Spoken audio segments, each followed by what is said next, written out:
Okay, you guys, so we are going to start off with brows. I'm just using a Morphe brow powder. Any kind of brow powder will do. I prefer powders when it comes to clients or pencils. I rarely use pomades.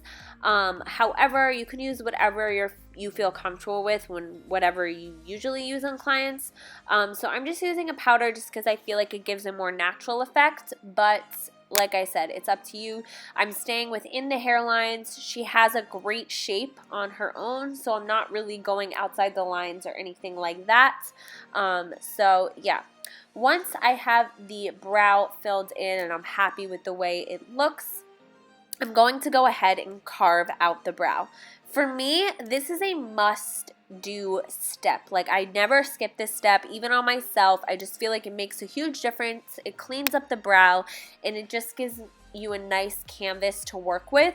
So I'm using the Tarte Shape Tape. I'm mixing light sand and fair, and I'm just using that to carve out the brow. I just like to use a little concealer brush. This is actually by ColourPop, but I also like to bring that concealer down onto the lid as my eyeshadow base. I like using concealers as eyeshadow bases. Sometimes I do apply an eyeshadow base underneath the concealer, like an actual translucent base, but I like to use a concealer just to cancel out any discoloration on the lid and really give me that blank canvas before I go in with shadow. So I just apply that and blend it out with like a mini kabuki brush. And then I like to go ahead and set it. I don't always set it, but when I am working on clients, I do usually set it just because I feel like I can blend a little bit easier if it is set rather than tacky. So I just use a translucent powder. And now for the transition shade, I'm actually using a contour powder. You can use a contour powder or bronzer for this step. I feel like it's always like the perfect tone to use a contour powder or bronzer, and you can never really go wrong. So I just like to use those as my transition shade, and then I go in with the Vault Collection by Jaclyn Hill and Morphe, and I use the Cool Tone Brown in the Armed and Gorgeous palette, I believe, and I'm just using that to deepen up the crease and define the crease a little bit more. And then I go ahead and I just start adding different shades of brown, all from the Vault Collection. I start out lighter and then I get darker as I go. So now I'm just taking a darker brown with a smaller brush, and I'm just going to work on the outer corner and blending that out and just making it, you know, darker.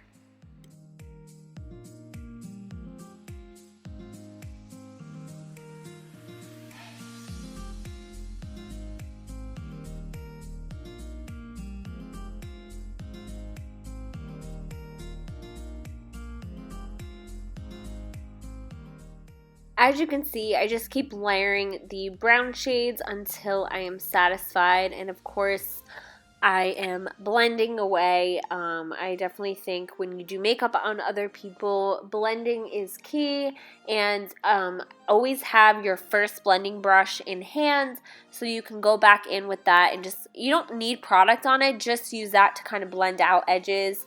It makes a big difference. So yeah, I just keep layering on the browns, and then I am going to take the concealer that I used to carve out the brow and apply my eyeshadow base, and I'm actually going to create a half cut crease. I'm not going all the way through, but I am just going in the inner corner and just kind of cutting that inner corner, and then I stop about a little past halfway. So I'm just using the same concealer again, the Tarte Shape Tape.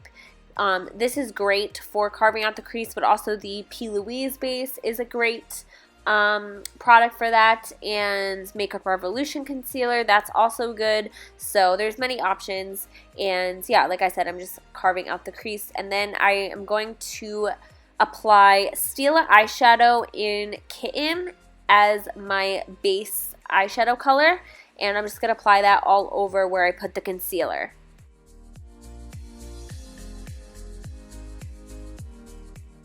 By the way, for a majority of this video, I am using the Jaclyn Hill brush set. I do have to say, I really do love it. I definitely recommend it if you are a makeup artist and you're looking for some new brushes and you don't want to spend a ton of money. The brushes are really great and they did a great job at blending. I'm just going in with the second brown that we use on the eye, and I'm just going to place that at the end of the concealer just to blend it into the outer corner, because you don't want it to just stop and then be dark. You want a transition shade there. And then I'm going in with some black eyeshadow and a tapered blending brush. I don't typically use black on my clients, to be honest, because I'm usually on a time limit when I'm doing clients, especially when I do weddings, and black can be a little bit tricky. If you blend it a little bit too much, it could be muddy, and if you add a little bit too much, it can just get too dark. So I only really use black when I have a little extra time. But anyways, now I applied some glitter glue by NYX, and then I'm taking the Makeup Forever Starlit Diamond Powder in white, and I'm just focusing that at the very top of the cut crease area. I'm not applying it all over the lid. I'm just applying it at the very top of the cut crease just because I really like the sparkling effect it gave over there. So yeah, I just think it really added a nice little special touch to the look. And now I'm just going back in and, of course, blending.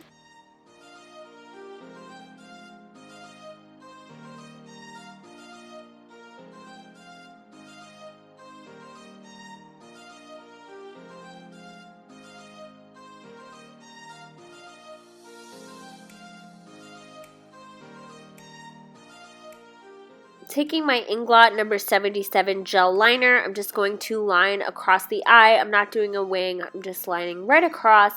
And then at the very outer corner, I did take some black eyeshadow and just kind of smudge it out a little bit, just so it wasn't just like a harsh line at the end. I kind of wanted to blend it into the shadow. But yeah, nothing special there. And then I'm just taking some black eyeliner. I'm using the L'Oreal Carbon Intense, and I'm just lining her waterline and then applying a little bit on the lash line, and her eyes were kind of watering. That does happen sometimes when you apply liner on people's waterlines. It happens, but I usually just fan their eye or just have them like take a deep breath. But now I'm just applying some black and brown eyeshadow and just blending out that liner with an angled brush. And now I'm just going to take a little bit of micellar water. You can take a makeup wipe or whatever, and I'm just taking away that fallout that I had underneath the eye. And then we're going to get started on the, I am applying a little bit of mascara. But now I'm just priming. I'm going to be using the Makeup Forever Step 1 primer. I'm going to be completely honest with you guys. I don't love this primer. Like, it's okay. I just feel like it doesn't really do much, if I'm being completely honest. But I have it, so I'm using it. But yeah, anyways, I'm using the Bare Pro foundation by Bare Minerals in the shade, I believe I use Natural or Silk. Either one of those. And I'm just applying it with a brush and then blending it in with a sponge. I use the Real Technique sponge, but sometimes I use Beauty Blender and sometimes I use the Juno & Co sponge. It just depends. But yeah.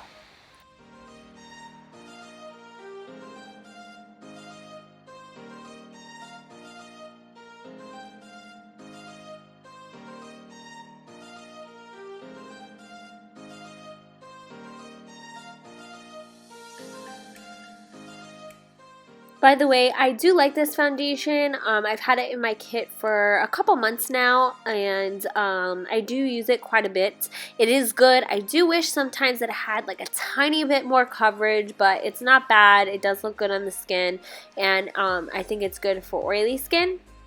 But now I'm taking the Jouer Essential High Coverage Concealer, I believe it's called.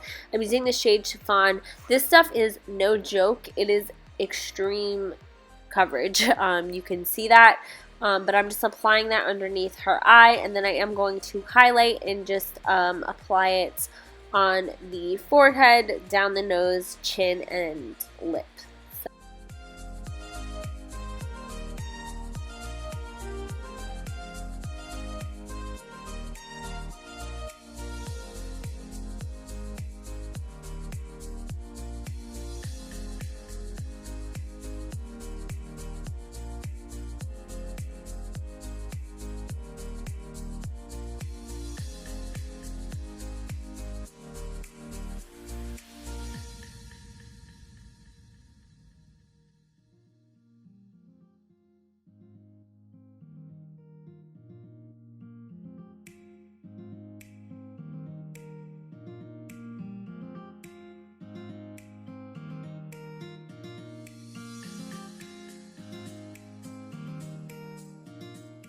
Here I'm trying out the RCMA Highlight and Contour Palette. I featured this in my freelance haul. If you're not sure what I'm talking about, go check it out. I'll link it down below. Yeah, I was trying it out and it's okay. I'm not in love with it. The contour shades are definitely way more cool tone than I'm used to. I mean, they have a very gray base, but it's not bad. I did mix it in with a little bit of Graftobian foundation just to make the shade a little bit warmer. But yeah, I'm just contouring the face with that. I don't know, I need to play around with it a little bit more. Like I said, it wasn't bad, but not my favorite. And I'm going to contour the nose with that RCMA contour. It is good for the nose, I will say that. And I'm just blending that out with this sponge, and I do like to take a little bit of foundation on my sponge when I blend out a nose contour. I just feel like it kind of makes sure that it's really blended. Also, I do want to say I'm not thrilled with the lighting in this video. I don't know. I was using natural light and a ring light, but I could have used one more light, but it's okay. Anyways, I'm just using the Huda Beauty Sugar Cookie baking powder, and I'm just applying that underneath the eye to set underneath there. And then I did take MAC Mineralized Skin Finish, but I had to keep it on in my kit because I broke it, so I couldn't like hold it, otherwise the pieces would have went everywhere. But I'm just applying that all over the rest of the face just to set the rest of the face.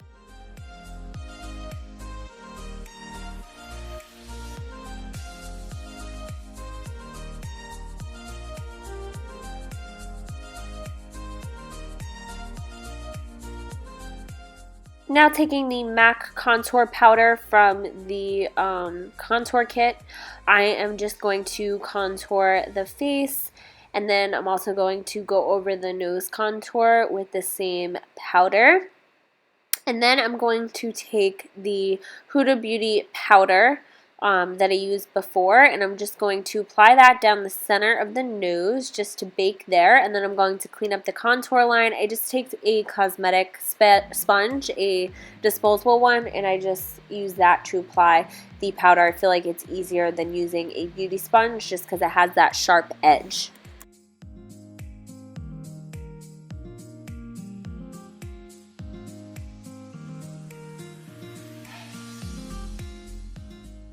Now I'm just applying some blush. I'm using the Morphe blush palette, the warm one, and I just mixed a couple of the shades together.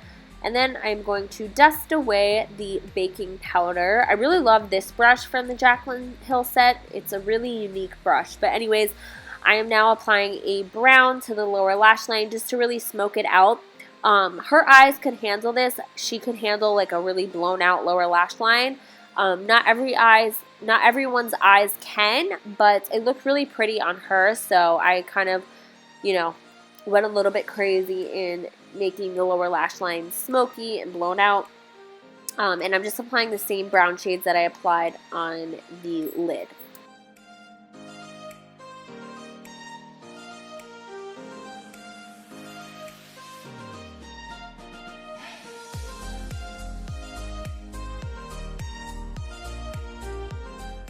Now I'm just taking a little bit of glitter glue, and I'm actually going to apply the same Makeup Forever Starlit Diamond Powder that I applied on the lid. I'm going to apply that in the inner corner. I really loved the way this sparkled in the inner corner. Not everybody would like the way this looked, but I had creative control in this situation, and I liked the way it looked, so I just thought it was like a cool little touch.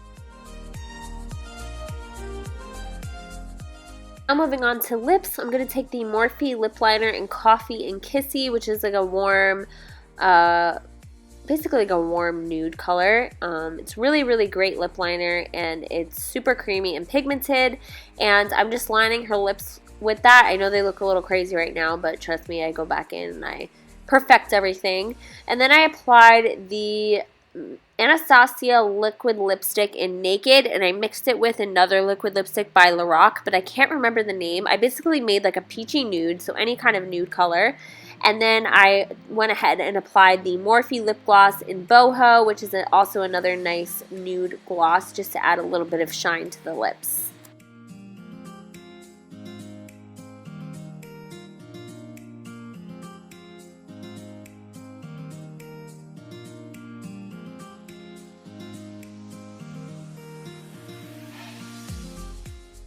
I'm just taking the Skindinavia Bridal Setting Spray. This is a great setting spray. I'm sorry if you can hear my dogs, but they're going a little crazy right now. And I just apply that before applying the highlighter. It just makes the highlighter more pigmented. And unfortunately, the camera did not pick up the highlighter, but it looked really pretty in person. I used the MAC Silver Dusk Loose Highlighter, and I also sprayed my brush directly as well with the setting spray before picking up the highlighter. And then I also highlighted the tip of the nose and the bridge of the nose. And then I just go in and I kind of perfect everything, you know, see if I need to tweak anything. I did apply a little bit of MAC Emphasize underneath the eyes. I like to do that sometimes at the end of my looks, just to kind of brighten up that under eye area. And then I also covered up the lash bands with some liquid liner. And then I spray the face one more time. I like to spray it twice. But that is it. I hope you guys enjoyed. If you want more videos like this, please give me a thumbs up and share it and all that good stuff. And I will see you guys next time.